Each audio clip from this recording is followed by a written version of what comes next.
Suspended chords.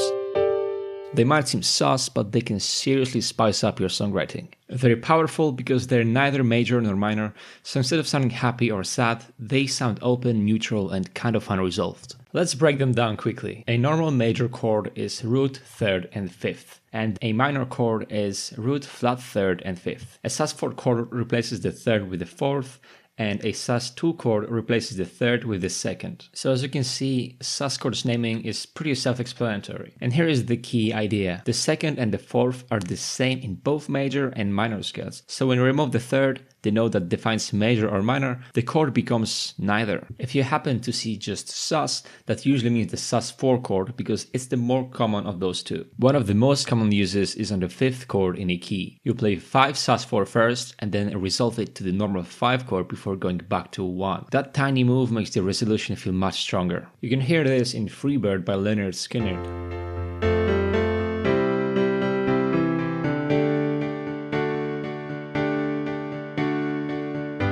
Or Bring Me to Life by Evanescence.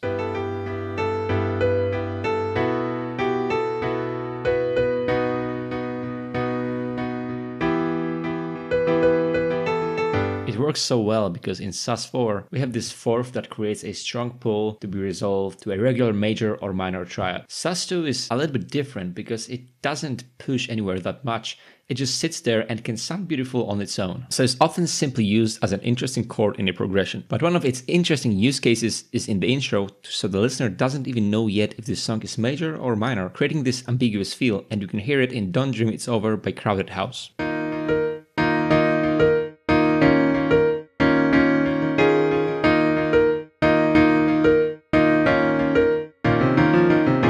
A lot of songs just stay on the same chord but switch between sus2, sus4 and the normal chord to make it more interesting. You can hear that kind of static movement in The Big Sky by Kate Bush.